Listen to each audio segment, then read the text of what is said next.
I'm kind of like I think people like Michael Jordan. I'm kind of a unique kind of character. And I have The analytics I love you just see how games and possessions fit into how they mean more. I'm not putting him on. I think the U.S. is going to obviously win. Hello and welcome to another episode of Nothing But Respect. I am Harry Krinsky. We are joined. I'm joined by Patrick Redford, and some just turbulent times in the politics of the NBA. I guess finally, I don't know. We'll see. It's like finally maybe some seal has broken, but politics have become at the forefront of the league. I'm talking, of course, about the Luke Cornett demand that the Atlanta Hawks remove their partnership with Magic City as part of a promotion. And so to get to the bottom of these thorny political issues, we brought on the host of Chapo Trap House, Will Menaker. So, Will, thank you for helping us navigate all of this. It's a pleasure to be here. Thanks so much for having me on. Yeah, thanks for coming. And, something that your show has made clear is the echo of COVID, is still rebounding through our politics. And in this case, that's especially clear because do you guys remember in 2020 when Lou Williams was on his way to the bubble and he stopped by at Magic City with Jack Harlow? Which he found out because Jack Harlow posted an Instagram story that said they were, quote, at a location you would never guess, which I think is just, it's like the first is tragedy, second is farce. It's just crazy to see the long echo of 2020 in our NBA politics. Well, the Atlanta Hawks, I think they're trying to get over that post-COVID hangover, and they're saying, go out, be indoors, try the buffet, try the wings, right? Have fun indoors, breathe the same air, and do a wholesome activity that's fun for men ages 18 to 65. It would be really funny too, because obviously, look, I don't really care what the Atlanta Hawks do with their promotional stuff, but it would be really funny to bring a 12-year-old to Magic City night at the Atlanta Hawks. Just to watch Jonathan Kuminga try to score 38 points in garbage time. Yeah, exactly. I will say, so I have two thoughts about this Luke Cornett Medium post where he outlined that Magic City, that the Atlanta Hawks shouldn't partner with a strip club because he's a Christian. One is that, and we've been plotting this, and probably you guys have too, Will, is woke is back. Like we are telling brands what they should and shouldn't do. Like, yes, it is under a slightly different looking glass of because I'm a Christian and here's my Medium post, but it's definitely back. And then the second one is like, what a tremendous L for Substack. How is Luke Cornett doing this on a Medium? Like they have Charlie XCX. They have multiple famous Nazis. I can't believe they don't have Luke Cornett. Well, look, I think about it this way. It's like, an NBA team, like professional sports teams, are usually going for a family-friendly brand, right? They this is a place where they want parents to take their kids and begin the lifelong process of psychologically damaging yourself by rooting for a sports team. But so I can see, I have to say, I do understand where Luke is coming from here because, Magic City is probably the most famous strip club in America. And, that's, not really something for the kids. And also it's not really something for women NBA fans, right. Half of the population. I know it's not half of NBA fans, but it's not exactly the most, inviting thing to do if you're trying to be as, accommodating to all different types of people as a sports franchise. That being said, it is Atlanta. This is the Atlanta Hawks. And I think that you can make a fair case that if you are a sports team in Atlanta, that Magic City, like it or not, is indeed very much part of the culture and fabric of Atlanta. Because when people talk about going to Atlanta, what do they talk about visiting? what, the fucking Olympic Centennial Park? Fuck no. I want to see where that bomb went off. I want to see where Richard Jewell saved all those people. No, they're going to Magic City. I mean, like that is the number one tourist attraction in Atlanta. Yeah. Is that true? I mean, I don't know, but like if you That's have like an the one alternative, I'd love I to remember hear from it. listening to sort of semi-lethal doses of Ludacris growing up, thinking that like the Freaknik was going to be a big part, like a big cultural issue that it would echo for centuries and centuries. So I guess that sort of makes sense. It's also funny, like the Hawks are just such a anonymous mid team this year. Yeah. Like it's, I guess they do sort of have to put butts in seats. And we were joking about the Kuminga thing a little bit, but I learned yesterday they are not only 500 right now, they have a point differential of 1. So this is just like pure mid. Did you see the thing that they've been 500 for like they have a record of like 1,231 and 1,231 over their last 4,000 games or whatever? That's beautiful. That's beautiful. Perfect balance in all things, perfect harmony. And like I don't know, as a fan of a team that has only shit ass forever and continues to shit ass to this day, I actually do find Patrick, it. what team are you a fan of? This is the 2002 Pacific Division champion Sacramento Kings, currently in possession of the worst record in the NBA. However, they have since sitting all their guys with mostly fake injuries. They have won 2 in a row over fellow tanking teams. And so now that we're getting into Mickey Mouse March, I'm just so convinced they're going to rip off like the world's dumbest 5-game win streak and guarantee themselves the number 9 pick. But like what I sort of like about this is the psychic damage of them having one great season a few years ago and then just interrupting this like otherwise string of pure ass. I do think that like getting too high and too low can lead you into these very like irrational positions as a sports fan. Like Harry as a Warriors fan, if his team does not score 150 points and they don't win 12 games in a row, he's just like, trade all these bums. Let's get some sort of proprietary AI systems going. Let's get as evil as possible. Let's hire some Stanford guys. And I think really like the only way to be truly happy as a sports fan is to accept mediocrity. That's my theory. Yeah, absolutely. I mean, well, actually, part of me thinks that like misery is one of the funnest parts about being a sports fan. Absolutely. You know, like, and so like if your team is perfectly 500 all the time, I feel like maybe like sometimes that's like the worst thing because like if you're good enough to like have a not technically a losing record, but like never good enough to get a good draft pick that'll change the franchise or do anything in the playoffs, like you don't have that kind of like romanticized suffering that like, you know, that the truly ass sports franchises or like the truly desperate and perennially just dog shit, like hopeless teams. I think we can like, I think people there's an intimacy with futility. And I think that like that teaches an important life lesson. And I think that's one of the funner things about being sports fans. Cause like what's funner to do than complain? Absolutely. Exactly. I will say, Patrick, though, that Kings team with Mike Bibby, Vlade Divac, Peja Stojakovic, Hedo Turkoglu, Bobby Jackson. That is like genuinely one of my favorite NBA teams of all time. And they should have beaten the Los Angeles Lakers in that Western Conference Finals, but the crooked fucking Zebras just wouldn't let them have it.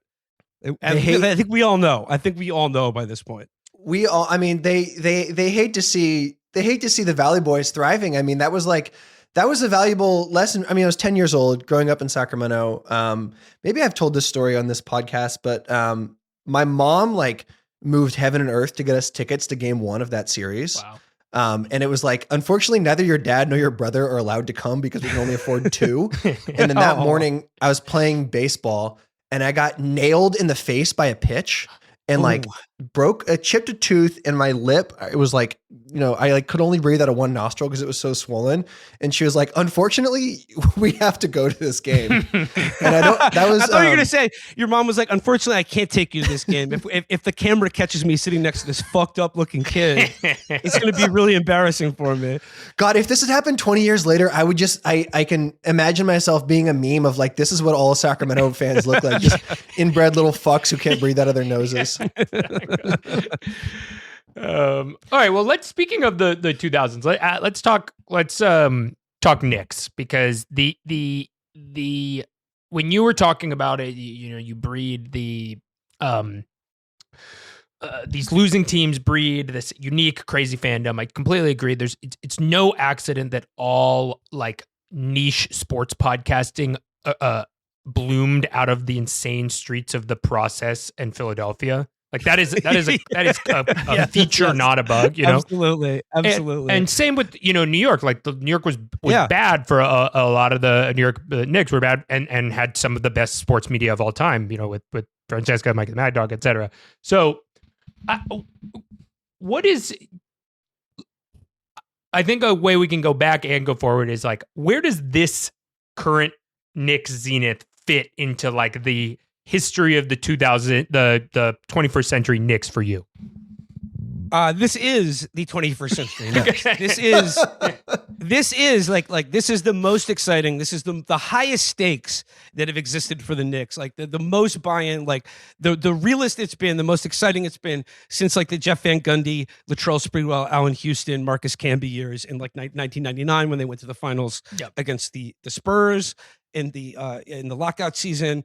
This is it. This is the 21st century Knicks, the last like 3 years. And I got to say, like, out of all the sports teams that I follow, like, obviously, like, this year for the Knicks is the highest pressure that I think I've ever experienced in my life as a Knicks fan, because, like, they're never going to have a better shot at getting to the finals. Never. Or I mean, like maybe they will. Like who knows what the future will bring? But like the pressure is all on them, and I think everyone understands if they don't get to the finals this year is like it's a bust. And like the previous 3 years, they've advanced one round of the playoffs each year. And I'm thinking like, look, we lost to the Pacers last year, but I was like, that sucks. I fucking hate the Pacers. But I was like, look, trust the plan. Things are going according to plan. We are progressing as a team. But this year now, it's get to the finals, or it's a catastrophic failure. And like I am dreading this year's playoffs. I mean, I'm excited. It's going to be awesome. Like I love the NBA playoffs, but like but the other teams I root for are the Giants and the Yankees. As a New York guy. Yes, pure evil. I love it. Never going to change. This is just I'm born into this shit. But the thing is, like, when I watch it, and the Giant, like take the New York Giants, for instance. They've been awful. Awful. They have been embarrassing for like 11 years now. And like this last season was just truly atrocious. But I've seen them win two of the greatest Super Bowls I've ever seen in my lifetime, beating Tom Brady twice. The first one in 2007, probably the greatest sports moment of my life. Yankees, I mean, look, it's a travesty that they haven't won a World Series in 15 years, but somehow I think I'll live with I think I can live with that. Yeah. The Knicks, the last time they won a championship, I wasn't even born yet. I had to hear that from my dad.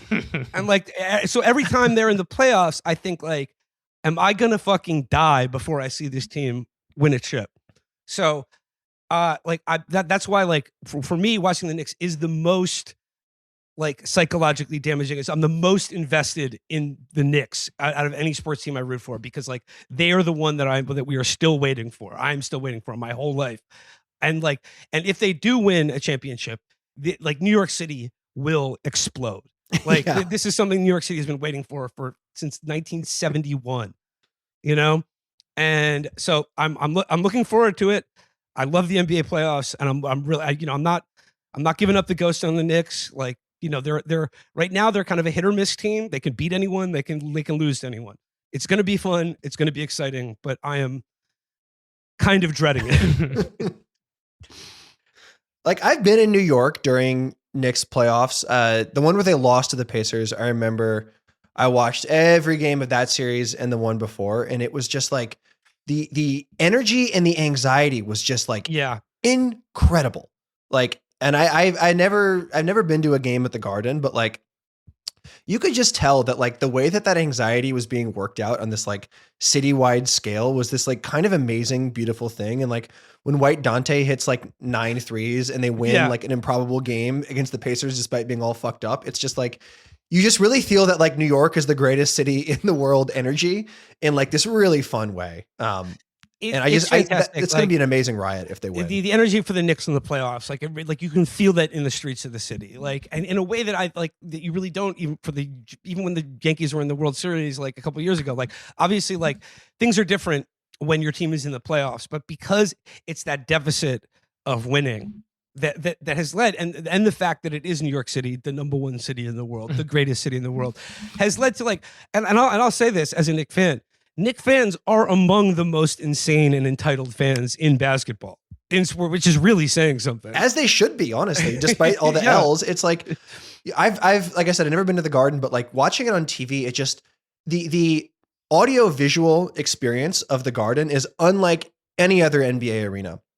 And it's like, not only is it like the organ soundtrack and just like not playing sort of just like bullshit beats over every offensive possession, it's like, you can sense that the fans are powered by this like reservoir of spite that like they want the Knicks to win, but more than anything, they want the other guys to be humiliated while at the same time wanting to be treated to a show. It's kind of this like they have internalized their own sort of futility here in like the 50-year drought, but also have this like arrogance at the same time. Yeah. And I just like, that beats the shit out of like the Oklahoma City like prayer group polite clapping for like Shea's foul baiting and shit. Like I loved like the bleeding heartness of it all. Yeah. And as far as the organ goes, my favorite thing at MSG is when they have the organist, like the classic stadium organist, do just a lick from Cash Rules Everything Around Me. And they kick the ball off the court. Do do do do do do do do do do do do. That's really funny. Well, two other things about this New York stuff. One, the thing that I always, because it is weird. I'm curious, Will, for you to speak on this. Like, why of all the teams is it the Knicks that sets the New York on fire? Because I've been here when the Yankees have been good. I've been here when I haven't been here when the Giants or the Jets have been good, but I've been here when the other teams have been good. The Liberty have been good, et cetera. But the Knicks have the most. And the one of the reasons I knew that like there's something different in New York is the original few side talk outside the New York Knicks videos did not read as corny, because there was this understanding that is actually what was going on. There is like a weird kind of like, yeah, it actually did kind of feel like that out there where people were, smoking on. Have you guys seen Marty Supreme, by the way? Yes. Yes. Okay. I was just thinking of the Trae Young the looks like my actor from dad's Marty dick guy. Supreme who plays Marty's ping pong business partner. Yes. Who he like crashes at his house. That guy was like casted by the Softies from one of those Bing Bong Madison Square Garden videos where he was like, Trae Young looks like my dad's dick. Fuck, we smoking all that shit. Like, and they were like, that's the guy. This He was is amazing like in Mulholland the Drive movie. style. This is the girl. Yeah, it is kind of like this guy has been in New York City for the last 175 years, like like non-linear way. But yeah, what do you think that? Oh, go ahead, Patrick. Well, I was just gonna say, it's like the Safdie's ability to just pull like guys off the street. Like, I thought that guy's performance in Marty was like amazing. That was great. Like, if you didn't know that he was a side talk guy, you would just be like, where did they find this amazing trained actor? But like the sort of the exceptionalism and confidence that like not anyone off the street, but you could just pull a guy from side talk and cast him in like a speaking role in a best picture contender. To me, that also echoes the same sort of Knicks sense of like half legitimate, half bravado exceptionalism with like the fan base. Like it's this perfect mirror of itself. Well, it's like it's New York City's like inherently imperial attitude, in that like we want to be hated by everyone else, but we don't think about anyone else. You're free to hate us. We're still New York. Yeah, like that. That's the attitude. That's where like I said, that grandiosity, that entitlement, and that kind of like I don't know, like unearned confidence comes from. So that you can be a hooting and hollering outside of a Knick game, and then they're like, okay, you're in a movie now. This is New York, concrete jungle where dreams are made of. To that point of the unearned thing, like I was talking to this dude after playing some pickup basketball. We were just like, as you two fellas will do, just started naming athletes, and he was like, It's one of my favorite. By the way, that's the best thing you can do with guys. Yes. Especially, so this is why sports exist, is to create small talk among men who don't know each other. It's a lingua franca. It's perfect. It's a way to it's a pressure release valve. It's a way for men from any walk of life in America to relate to one another. And exactly, Lou Amundsen is going to solve the male loneliness crisis. Exactly. But one of the things we happened to get, the topic we got on is I was like, what's the last New York City basketball player? Like, who's the last one? And he was like, there's a guy who went to Maryland a couple years ago. It's like I think Donovan Mitchell's from Westchester. You're skating on Sebastian Telfair. It's Jose Alvarado. Yeah. It's Grand Theft Alvarado on the Knicks right now. Yeah. Hometown guy, And Carl-Anthony Towns, he's from New Jersey, which is a sort of a protectorate of New York City. It's like a vassal state, right? Exactly. They send people in as sort of tributes every year. The towns piece of it East all Rutherford is like the West Bank, basically. Of course. But yeah, wait. People from New Jersey talk about it in this crazy way, I just have to say. Dude. As like a lifelong West Coaster, they will just say well, I'm from New Jersey, so I'm a little different. And to me, it just strikes me as like the most American place you could be from. Yeah. Sort of adjacent to greatness, but not of it. This is what another thing that's great about sports in American culture is that it's it's a pleasant and ultimately harmless way through which we can exercise our anxiety about the tyranny of small or no differences. Because that's the thing, we're 50 states in this country where these regions it's like New England, the South, the Midwest, the West Coast, Texas, the Southwest, that all have their regional characters, their food. I think there are a certain kind of personality type that you can associate broadly with with the area of the country that you live in or are born in. But let's be honest here, we're all the same fucking culture. We all watch the same fucking TV. We all have basically the same attitudes, and the fun comes in like I said, the mostly harmless ways in which we can turn that into competition and feelings of earned and unearned superiority, inferiority, humiliation, glory, victory. It's just it's what makes life worth living.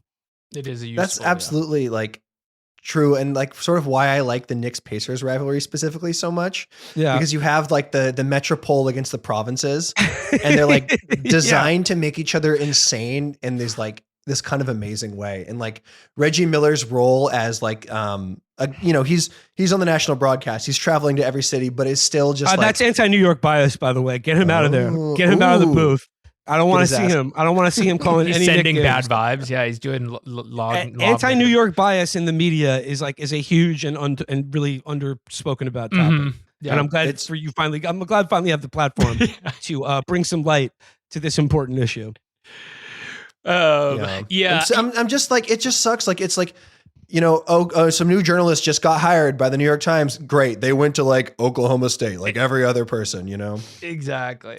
Well, the funny part of the Pacers, this rivalry is that it all, to your point of we get to, really blow off some pressure by doing kind of completely imagined psychic warfare on each other instead of real warfare. Yeah. This, yeah, exactly. It couldn't have gotten the veil could not have gotten thinner than when we started calling Tyrese Halliburton the Haliban. And it was we're doing an imagined. The memes of him were the Bin Laden turban and the Twin Towers coming down.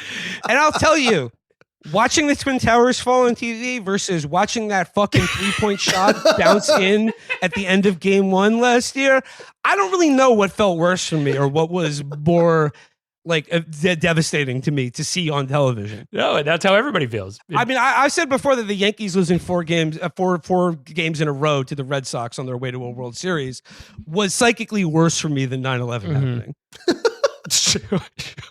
Of course. No, that's how I feel. Speaking of psychic damage, this particular Knicks team feels designed in a lab to make people feel fucking crazy. Because I watched them 2 days ago, just beat the shit out of Wemby. This would-be contender, third best record in the NBA or whatever. Just OG is you're not catching the ball. Fuck you. Mitchell Robinson's grabbing everything. And it's oh yeah, this team can beat anyone for sure. They seem purpose built to win in the playoffs. And then they'll just like do the stupidest shit you've ever seen for like weeks at a time. And it's like, I do kind of like that every win, the national dialogue is like, Knicks are going to win the finals. Pistons are fake demons.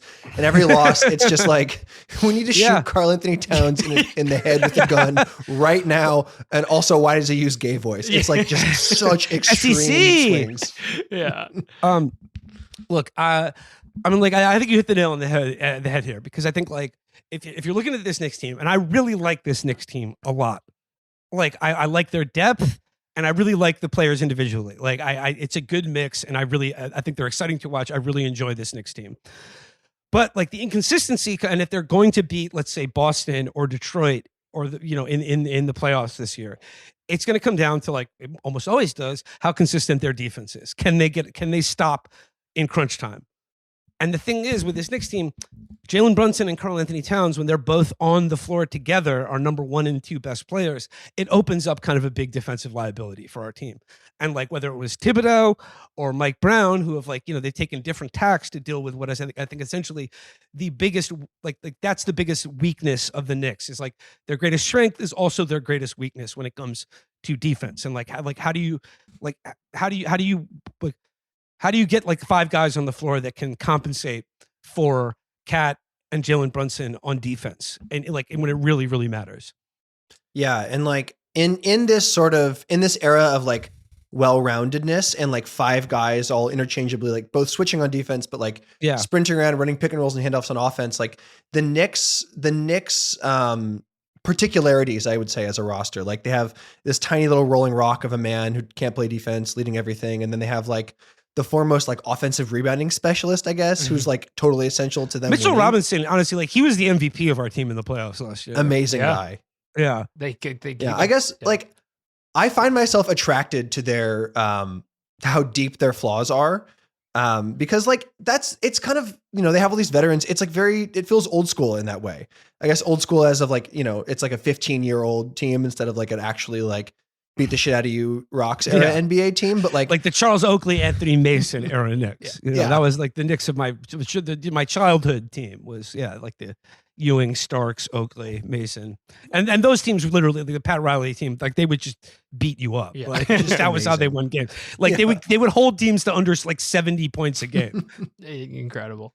I totally agree that this whole Knicks team has of high approval rating, and it's like fun. And to me, I think it comes down to Towns, because he even with Brunson is bad at defense, but he is like a known commodity. Like he competes, and he's so good at everything else. And he's like the guy that like he is the Prince of New York. He was the prince who was promised, because like for the last 20 years, like who's the guy on the Knicks that you want the ball in their hands when they have to do something? Who's the guy? Like, do you trust him in that moment where you need something to happen? And Brunson is absolutely 100% that guy. No, it's true. Like he is that guy. Like, and that's like, he is the most exciting player the Knicks have had in like 20 years. He's the Prince of New York to me. And if they actually win a championship, he will be king of New York until he dies. No, that will be like, it was so in need in New York that they made a ESPN 30 for 30 about Jeremy Lin being that guy for one week. He was that guy for 1 week. Yeah, the Linsanity. Yeah, and like that was fun, but that's how Star of New York was for like some excitement going on. And yeah, Brunson is such a sick player. He's like he kind of does Shea stuff, but at the ethical version, and he's like a tiny little man. I don't care. I root for any NBA player who's like under 6 feet tall. Hell yeah. Totally. Then the Towns thing is like, there's something so human about the ways he airs. In a way where it's like, okay, you really shouldn't be showing these parts of your humanity. That's why you get paid $50 million, is to like kind of put those in the chamber. But like him fouling and then just being like, having this look on his face where he's like mad at his mom for putting him on timeout or something. like this is so unfair. I like in the sort of rundown of topics for the show. Like I saw one of the questions was, "What's it like to root for Karl Anthony Towns?" And I would say, exciting.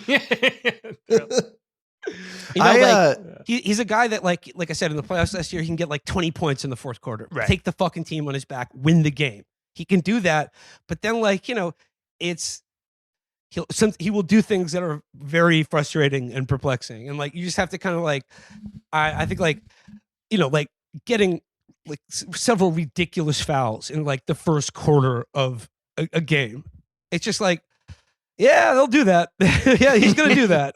Like, I think my favorite thing about watching Towns is his like idiosyncratic movement style. Like I have never seen anyone who moves through space like him. Like he has that weird gait. I feel like his shoulders are like above his ears. You know what I mean? Like, and when he complains, it's like he contorts his eyebrows. He looks like a cartoon character. And honestly, like that's one of the reasons I find him very endearing. Like I do like him quite a bit. I like rooting for him, as frustrating as it can be sometimes because of like I can see the problems that people had with him in Minnesota. Like, and the fact that like he is probably like has the best shooting touch of any guy over 7 feet tall in the NBA, but he's also still an enormous guy. And I don't like, and when he is like trying to shoot threes, when like the guy guarding him is like a foot shorter than him, it's just like, sometimes I really want to see him like assert himself or be more aggressive on offense. Like, in the post, in the paint. Yeah. And like this year, he's been the defining character this season for me because like anytime Mike Brown is like, okay, we're going to have a system where we pass the basketball more than like twice a quarter. And he will just give these passive aggressive quotes to the media where he's just like, well, I guess like I'm the only one who has to sacrifice. And if that's what it takes to win, then like, okay, fine, I'll do it. And it's like, he's so talented that like, actually that is what it takes to win. And it's like probably going to work, but he has to be seen as like hanging himself up on the cross, Well, Patrick, let me ask you this as a Sacramento Kings fan. What do you make of? Did you like Mike Brown? The light the beam era. He won Coach of the Year for the Sacramento Kings. Like, I like honestly, like I still am kind of agnostic on his hiring and the firing of Thibs because to me it's just like if Halliburton didn't make that shot in Game 1 of the playoffs, Thibs would still be the coach right now. Absolutely. And like it seems kind of harsh to fire him after getting the Knicks to the Eastern Conference Finals for the first time in how long. That being said, like I understand a lot of the fans' frustration with the way he ran that team. And then I think like Kenny Smith had the best line where he said Tom Thibodeau wouldn't play 9 guys in a baseball game. And Mike Brown, like like he's letting guys come off the bench and like he's letting them get burned to sometimes to great effect. Like it's like one night like ooh, like Tyler Kolek is the hero of the game or Shamit or something like that. Like he's playing more guys and but to me it's like once again and this is largely like I think kind of the problem the NBA has and like in terms of like all of the debates we're having now on tanking or load management. Is that the problem with the NBA is that they like the regular season of the NBA has been so devalued.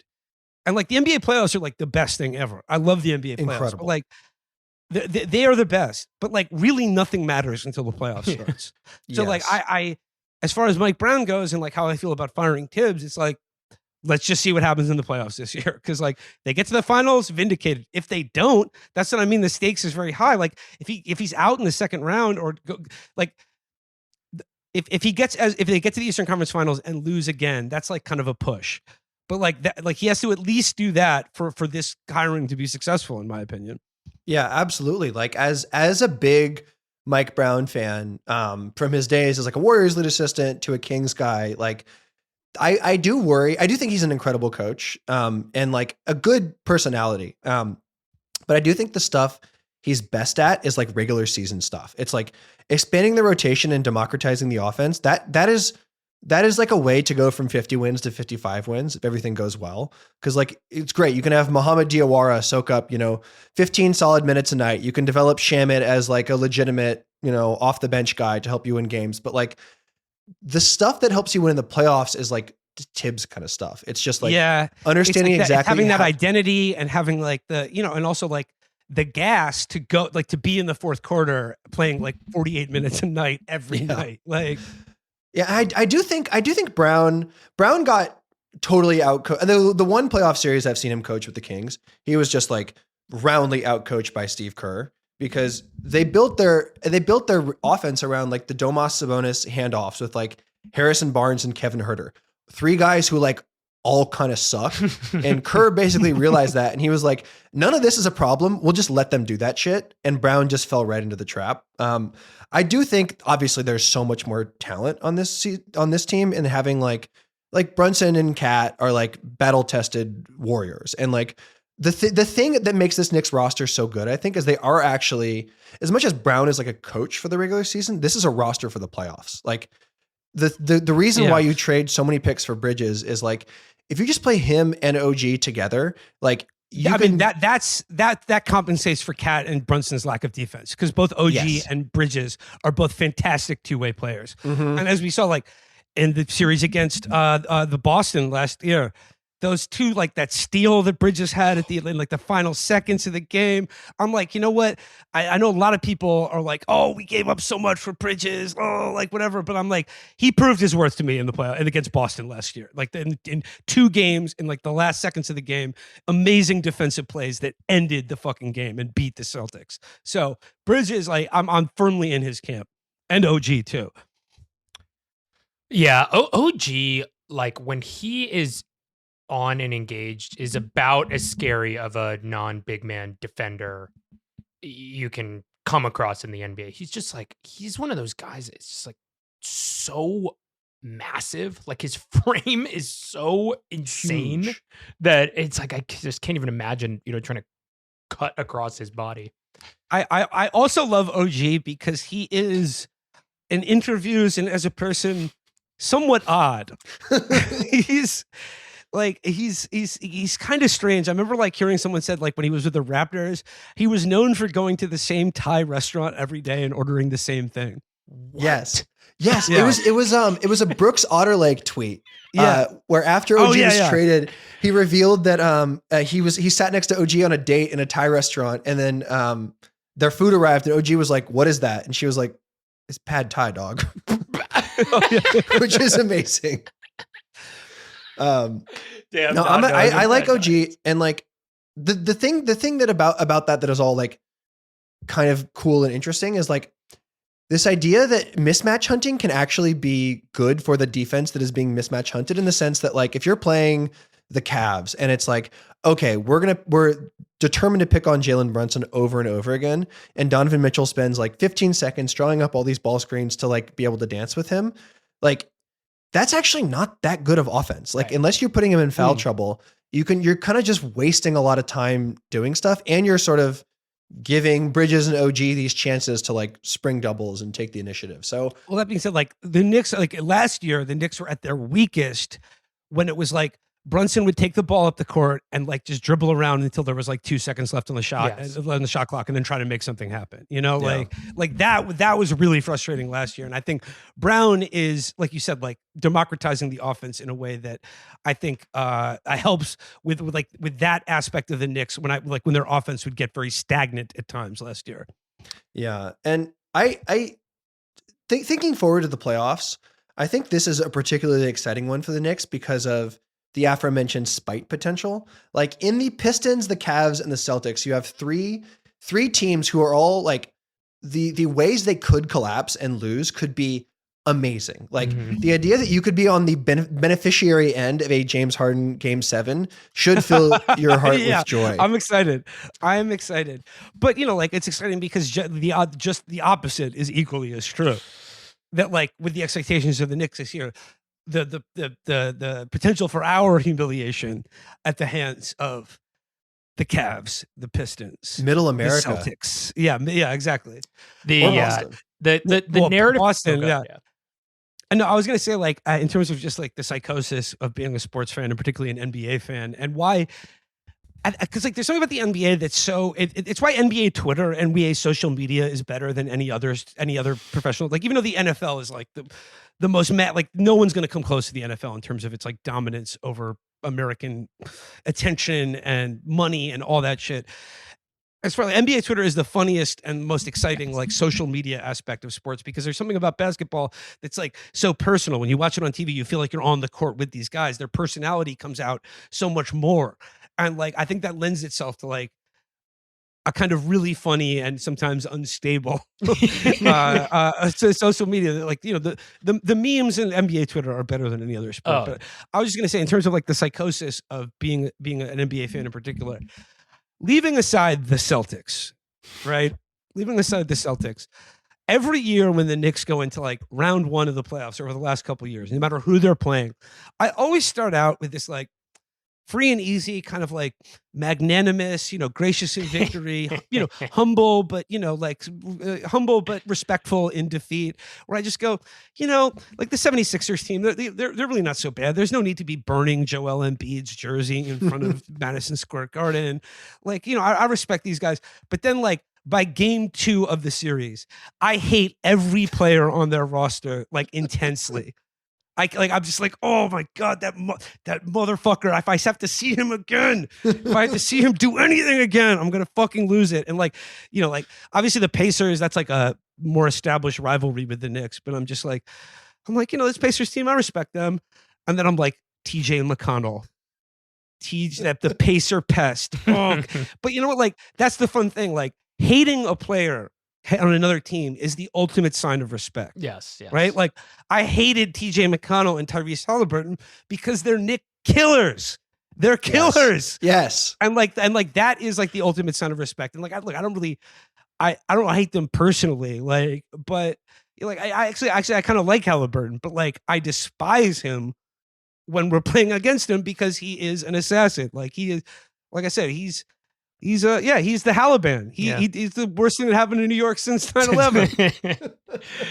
No, it's the most impressive and likely, or most impressive so far, and likely most impressive thing that this player will do in his career is Trae Young pissing off the Knicks for like a month. Oh, like, yeah. That was like the complete apex of his career. And you know what though? Like, Knicks fans asked for it because like when they. This is the thing that kind of drives me nuts, specifically about Trae Young, is like, if you're going to go out of your way to antagonize the best player on the team you're facing, you're asking for it. Yeah. And Trae Young has shown over and over again, like this year when he like threw the dice on the center court logo, everyone was booing him. And I'm like, you can't take it away from him. He fucking earned it. That gave Giddy Nathan such psychic damage that he is still convinced that Trae could be like one of the best 10 players in the NBA just because he was on the receiving end of the dice roll. Yeah. He dice roll. And like, I remember back to, this is so much more Kings chat than should be in any NBA podcast in March, but I remember in that first round series, in game 2, Draymond Green stomped on Domantas Sabonis' sternum and then did a little like devious, like leprechaun kick off of it. And my first reaction was in the moment, not like, what the fuck is that guy doing? But it's like, wow, this is awesome. I'm like, we're in the playoffs. I have a reason to hate this guy. It's like, I am on the receiving end of a Draymond Green controversy. This must be what it feels like to be alive. Well, a perfect example, like I said, 2 seasons ago when we had the Sixers in round 1. And I saw these guys that were like burning Joel Embiid's jersey in front of Madison Square Garden. I was like, well, he's the best player. He's like the former MVP. Don't go out of your way to antagonize him. Just play it cool for a little bit. And like the Sixers are not really like a bitter rival of the New York Knicks. I mean, I know they're like Philadelphia and New York are close, whatever. But I was like, let's just look, we should beat this team, but like there's no need for that. By the end of that series, I was like, fuck Joel Embiid. That fucking flagrant foul that he took out Mitchell Robinson was one of the dirtiest things I've ever seen. And I was like, no, those guys were right. I was wrong. Never be magnanimous or show respect to your opponent. That's funny. All right. Well, let's one of the other reasons that we wanted to talk to you is because the NBA and I'm using quotes, but like sort of liberal politics has always been, or at least for the last, 10 to 15 years, have been in this weird dance with each other, I would say. 2020 was obviously a big moment for all of this with the Wildcat strike and the bubble, following a murder of a black man in Milwaukee. And then the cut to now, 2026, we've seen another similar thing, right? With a shooting right near a NBA game. The Warriors are in Minnesota playing in town, and there was a dramatically lower outcry from players, from the league, etc. And we've talked a little bit about this on our episode with Eamon Whalen. We talked about some of this, but as somebody who has been covering kind of this intersection of politics and the internet and culture for some time, I'm curious where you stand on this kind of cultural backsliding. Was it always fake? What's your thought on that? I mean, like, my feeling is that, like, sort of this kind of like celebrity politics, and like particularly like the demand from like entertainers, athletes, musicians to like take a stand, or rather to take the stand that you hold and like see reflected back as like someone who is a prominent public figure, someone you root for, is always going to be like a little unsatisfying and a little, fraught. And I'm not going to say like it's all fake, but like, I mean, like, but you can't get too mad, because like how much are you really expecting out of, like I said, like musicians, entertainers, athletes to be, but like I say that, but like this country like has a history in sports particular of athletes at an earlier era in this country of major, huge national superstar athletes taking very, like at the time, unpopular, extremely controversial stands on issues like civil rights or the Vietnam War. Like think about Bill Russell, Muhammad Ali, Kareem Abdul-Jabbar.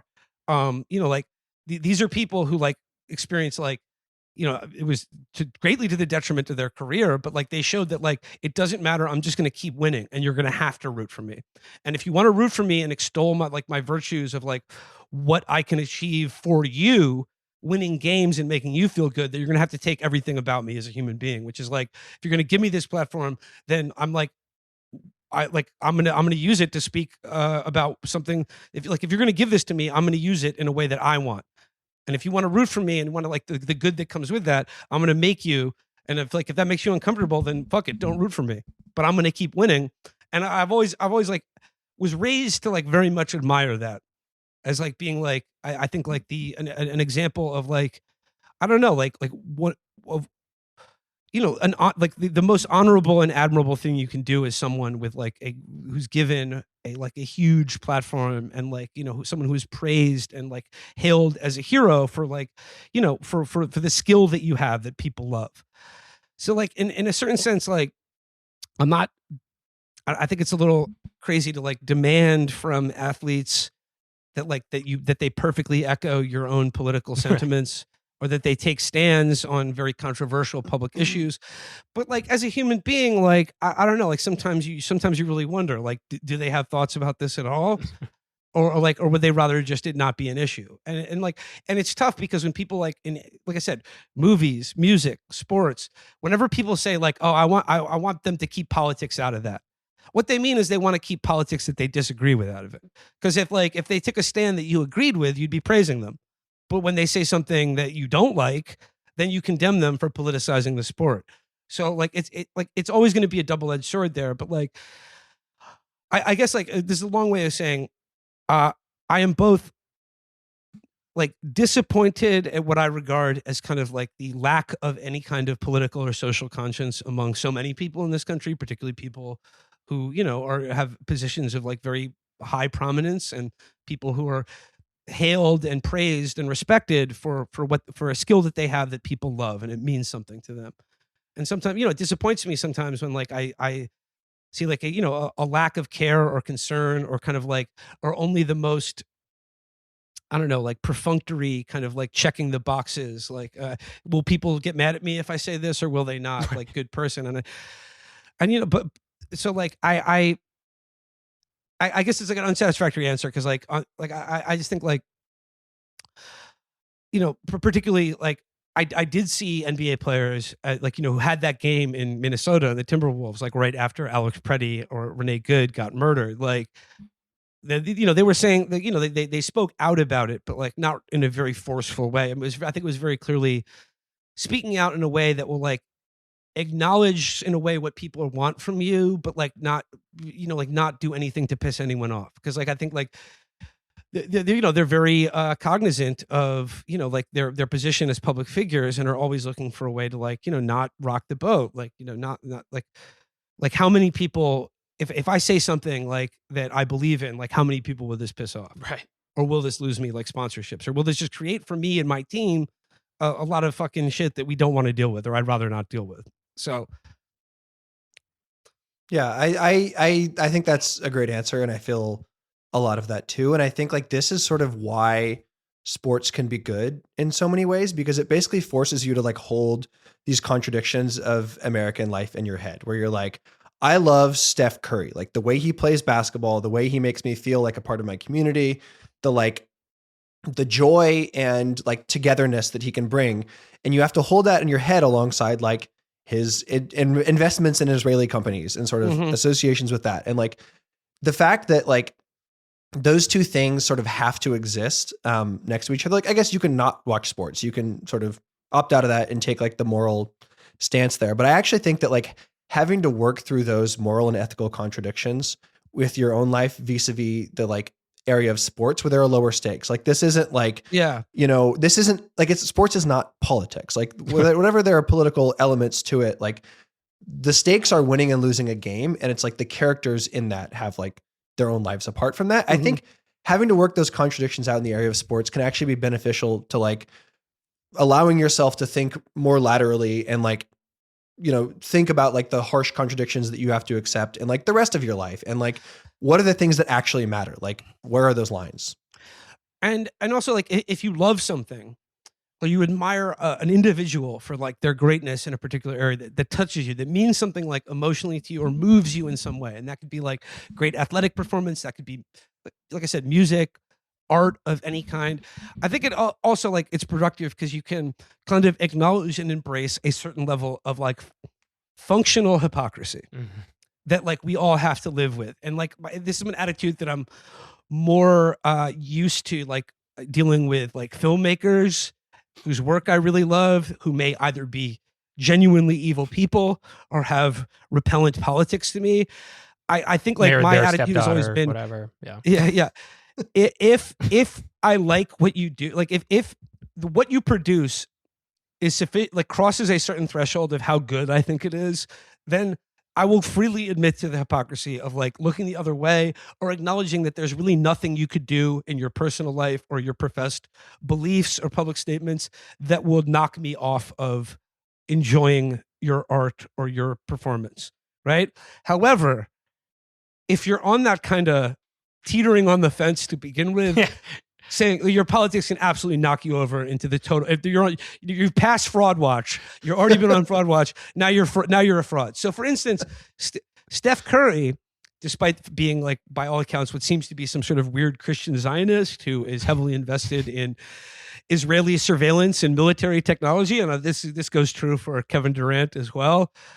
I mean, I think that's evil of them, but like I'm not gonna like, I don't know, be disgusted like, every time I see them play basketball or like to turn off the TV. Draymond Green, on the other hand, when I see him with the fucking Israeli sniper rifle, I'm like, or like David Mamet, you're good, but you're not good enough for me to just like be like, I don't care about all of his stupid politics that I hate. Pat Beverly, Pat Beverly, another perfect example.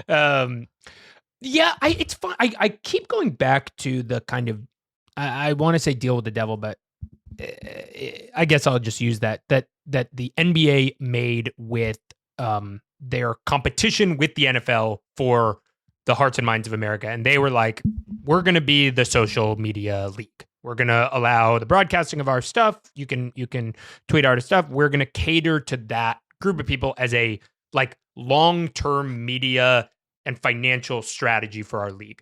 And very clearly like a younger and more socially liberal and progressive audience for the NBA than any other major professional sport. And a big part of that started to be branding themselves like, oh, these young people are who are more socially progressive. Like we are going to position ourselves as the socially progressive league then, if that's what the young people are doing, And I didn't take it as so cynical at the time. I was just like, oh, this is cool. I'm 13 and I like this league and this league aligns with my general sense. But I have it feels like we are reaching a breaking point. And one of the examples of these like cracks getting shown in the wall of what we're talking about here is like, is this Steph Curry, KD, Israel meme where this original social world that boosted the NBA and got it this bajillion-dollar media deal is now full of progressive teenagers who are like, fuck Steph Curry for supporting Israel. I'm going to make a meme about it or whatever. And the NBA is only going farther. Like they're going, let's play a game in like let's invest in Saudi money. Let's do, whatever. Like they're only going further and further away from kind of mainstream online progressive ideals. And like I feel a little bit like they're like Wile E. Coyote running and doing anything they can to not look down. But eventually, I think something has to, like, that dissonance can only exist for so long, I think. I mean, the dissonance that you're talking about is playing out writ large over all of American politics right now, particularly. I'm sorry, because like Israel and Palestine has now forced this contradiction well past the breaking point, especially if you are someone who was brought up in a liberal household or thinks of themselves as generally a progressive or liberal person. The exception that is made for Palestinians in contrast to every other liberal commitment, which is supposedly, against racism, war, and certainly genocide, is so glaring now that like it can no longer be maintained. And we're seeing like that process play out. What that reckoning looks like as things are indeed shifting right now. I think ultimately because, Patrick, as you said earlier, like sports are a kind of a medium through which we can invest our emotions in outcomes that are objectively achieved, right? Like you either win or you lose a game. Either you get to talk shit to the other fans or you have to fucking, eat it yourself. I think because of that, ultimately people are always going to continue to watch sports. And not only that, I think the worse our politics and our culture gets, the more necessary sports are, or the more people retreat into something, into a like, and I'm saying this for myself personally as someone who like has to follow the news and talk about it for my career. Like the worse, like the more I get invested, or the more I need to like follow the news surrounding the characters of events, decisions, and outcomes that all literally don't matter. Right? Yeah. Like having the low stakes is like a critical part of it, but at the same time, it's like, if you're a sports fan who's been watching sports over the last 5 years, you've seen the NFL be like, we're taking end racism out of the end zone, not presumably because they've ended it, but because the quest to do so is no longer. Now they have choose love, I believe, is women that I see on the helmets and in the end zone of the NFL. And again, like this is all deeply precarious in any professional sport because like these are huge billion-dollar franchises and there's so much money involved in it. And crucially, the people who are wealthy enough to own a sports franchise are all NBA, NFL, whatever. They're all to a person totally evil. And like increasingly so. They're all like war profiteers, slavers, pirates, friends of Jeffrey Epstein, fucking Steve Tisch with the Giants. Dude. Oh my God. Yeah. I thought your guys' episode with Pablo was great, by the way. And just I thought I knew that like Robert Pera was a bad, shady guy, but like the level of his involvement with like the Russian drone war stuff is just fucking crazy. Unbelievable. And then like, as we talked about Pablo on that episode, especially funny in light of all of the controversy and trouble that John Morant has gotten himself into. Or, essentially just playing with guns, which look, if you're the NBA, like there is a kind of, I don't know, like there's a character clause in these contracts. And like, I can understand why they wouldn't want a young superstar player to be like advertising that guns are just a funny thing that you can just like fuck around with on Instagram. That being said, he plays for the Memphis Grizzlies. That's the state of Tennessee, right? Like as far as I can tell, basically everyone in Tennessee has a gun, and the gun laws in Tennessee are quite a bit different than they are here in New York City. So like he wasn't doing anything illegal, whereas the owner of the team is building weapons for Russia as they invade Ukraine and kill God knows how many people with them. So I know this isn't exactly the point of what you were just said, but it did get me thinking. Andre Drummond recently got teed up, I think, in a game yesterday for doing a gun celebration where he like did the 3-gun.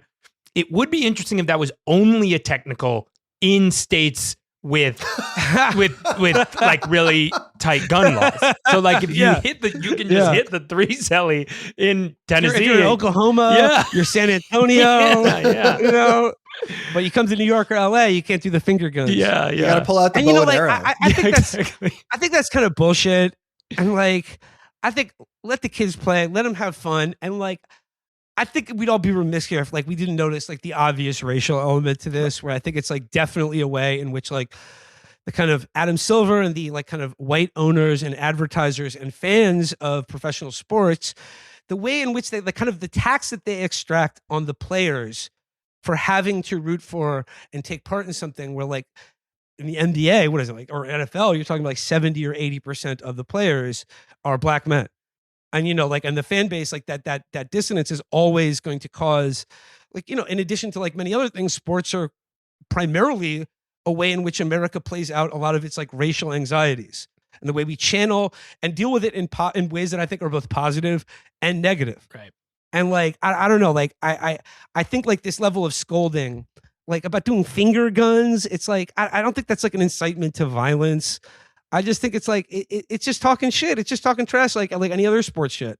And it's just like, you know, like what is it like when White, like kind of, who was the defensive player for the Minnesota Vikings? Jared Allen, I think. He used to do like the roping the cattle thing after he sacked a quarterback. Oh, yeah. I mean, you could say that that's, you know, violence against cows. I mean, he's gonna slaughter that poor animal, you know. But like it's coded as sort of like rural and white.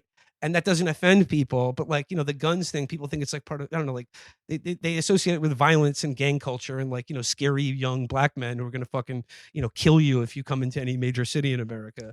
Yeah. No, and I think the Ja para contrast is like perfectly illustrative of this point, where it's like through, if you just like pay attention to that, how like each person's like association with munitions, if you want to draw the the comparison, it's like how Ja is policed for kind of ticky-tack bullshit, and the way that Para is rewarded and gets these like millions of dollars in revenue share. And profiteer. He's but war crimes. Yes, and he is remunerated thousands of times over, whereas Ja is punished. And that broadly mirrors the way that like crime is like, you know, like justice is dispensed in America. And like, if you pay attention to that at all, that can lead you to like a genuine moment of political consciousness that transcends sports. Yeah, definitely.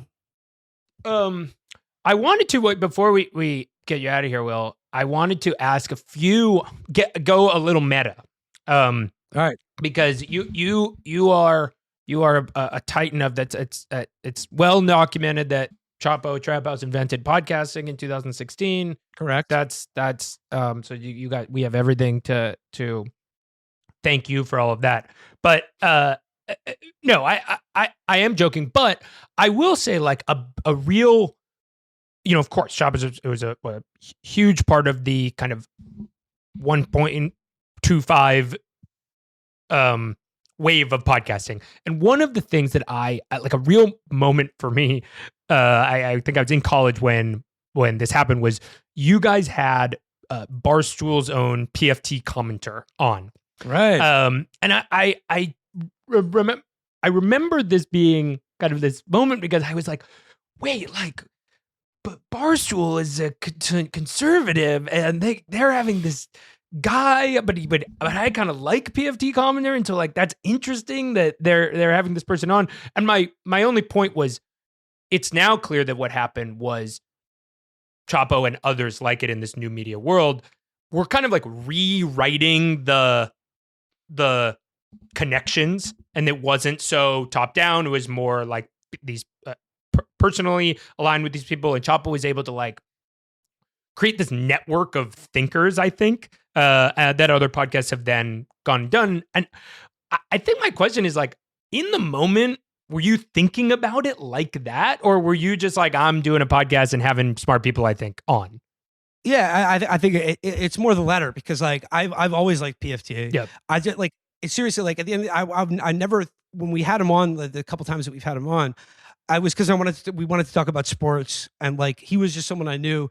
To me, like where it came from is I never thought of Barstool, at least then, as this kind of like right-wing cultural outpost. Right. And like, look, I'm not saying that that's totally incorrect, but like I primarily thought of PFT, and like I still think of him as someone like where it started is someone who did good posts.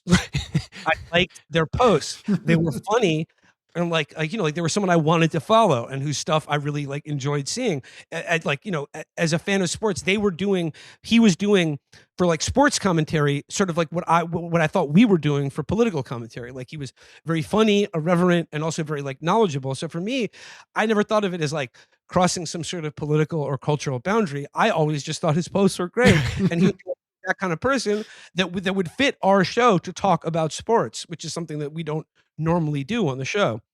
Yeah, actually, that's something I wanted to ask you about. Is you always reference whenever you guys do episodes about sports, your audience gets mad.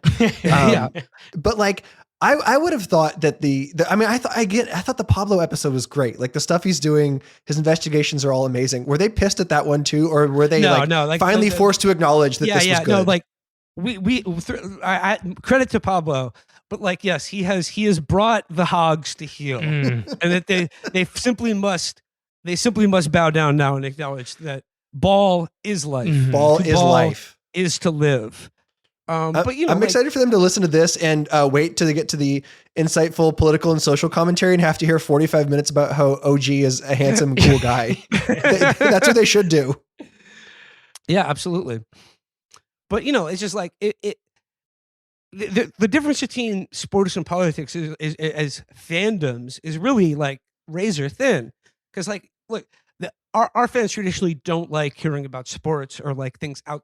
Sometimes can be, I don't know, they can bark if we get too far outside of the realm of politics, because like, that's why we started the show. We're interested in politics, and our fans are people who are passionate or interested in politics or care about like, I don't know, the success or failure of like, I don't know, broadly speaking, a left-wing or socialist vision of politics in this country.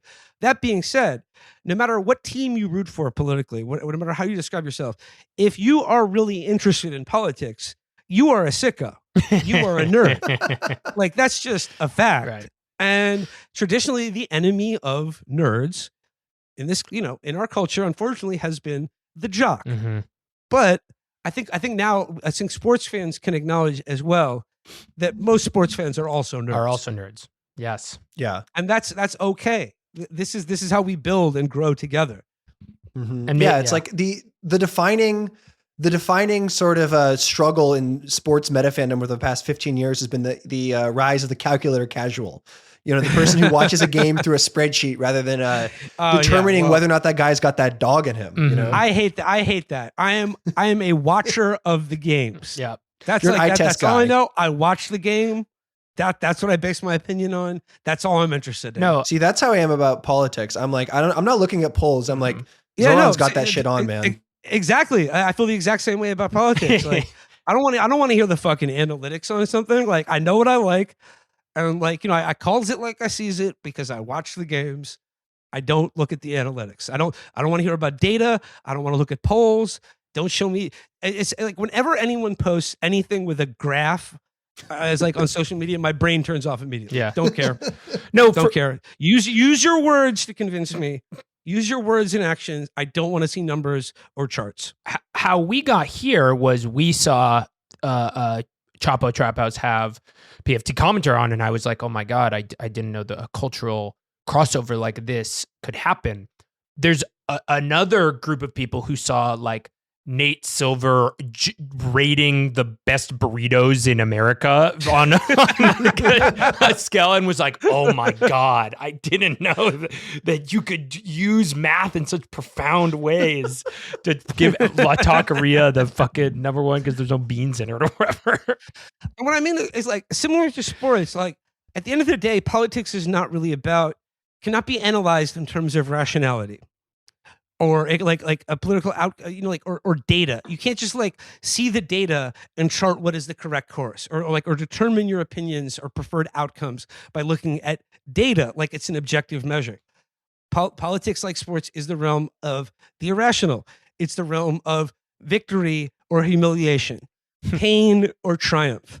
And like as an expression of like however it's formed, irrationally or rationally, our identities and like how we place ourselves in the world. And I don't think that can ever really be, I think people who try to believe that there's an objective metric or that like we can discern through some augury what is like the objectively correct course of action outside of, I don't know, like basically human emotion and agency are fools. And I think I'm not worse than that. I think they're con men. I think they're fooling people for their own nefarious purposes.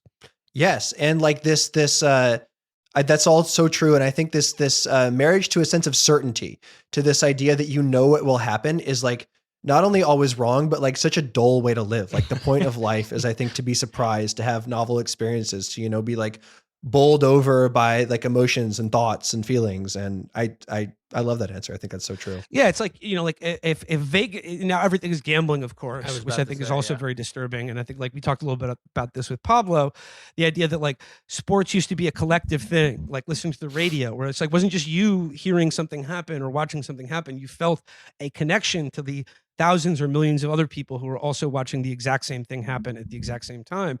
And I think gambling now has sort of like changed that and encouraged people to view sports and life in general as like a discrete like selection of atomized individual moments of which you can always like sort of arbitrage or like short the odds on, that you're always looking for an angle over everything happening. And like the odds can show you, you know, what Vegas thinks will be the most likely outcome, which is like based on trying to get basically the same number of people to bet on both outcomes, Right. long or short, depending on how attractive they make the long odds.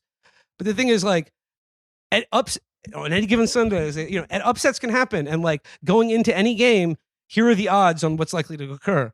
But if something that's not likely to happen occurs, well, then once it's occurred, the likelihood of it happening now reaches 100%. So like odds can only tell you so much. And the same with polls and data when it comes to politics. One final thing about this that I think about around this sort of dissonance and people want to be surprised is there have been all these startups over the last 10 to 12 years to try to create a situation where you can listen to a broadcast tailored to you, like with your two favorite podcasts or whatever, and they all pretty much fail. Like they all, you know, I think Playback just went out of business recently, and they can't get enough people to want to do that. At the same time, everybody is constantly complaining about the national broadcast, and my theory, like what I believe is happening, is that the complaint is a bit of a lie. Like they like being part of the communal experience. That's what drew them to sports. And so they're like hating on this thing, really not to hate on it, but to like broadcast to the world, like, hey, everybody, like I'm also part of this communal experience. Like, can't we kind of like, absolutely, you know, and I think this is that same idea of like, which is like, it's the ultimate failure, you know, of everything that's being advertised now. It's just like, oh, why watch a movie when you can just like create a prompt that will show you the exact movie that you're thinking of, you personally, and no one else. It's just like, well, I mean, why don't you, like, that's like describing a dream I had to myself. It's meaningless. No, it's totally. like it's fucking pointless. And like, and why would, and like, it will also never. Even if you enjoy looking at this drivel, it will never mean anything culturally because it will never pass through the membrane of your fucking brain to anyone else. Like the whole point of art, sports, anything, like the reason we invest so much into the reason it has power is because it is something that is shared. It's the same thing that's shared by everyone, win, lose, draw. And like, no matter what happens, like the outcome, something will happen and you will have an emotional reaction to it, but you will be one of millions. You'll be like in a community of, I don't know, a community of belief, as we say in religion, the Holy Spirit. Mm-hmm. And I think that is what all of this gambling stuff, all these prediction markets and like, you know, AI, all this bullshit, I think is like intentionally one way or the other designed to rob us of all of that. Dude, 100%. I think that's like an amazing place to end it. Will, thank you so much for joining us. It was great to have you on. Oh, it was a joy. It's honestly like for a long time, they say like, every athlete wants to be an actor. Every political commentator just wants to be a sports commentator. It's true. So this has been a joy for me. Thank you for giving me the opportunity. This is like when Steve Kornacki comes down and does The Olympics NFL playoff stuff. I love that. By the way, I love Kornacki. He's on great. NBC. Yeah. And just real quick before we get you or everybody out of here, Rough Notes, our fellow indie sports, influential indie sports publication about the WNBA, just released some merch. So go check it out. Maya released some. It's honestly, it looks really cool. These like good cropped tank top style thing. So go check it out at Rough Notes. And there's a special code for listeners. It's changes everything 26, all one word. Hell yeah. All right. Great. All right. See you guys. Bye.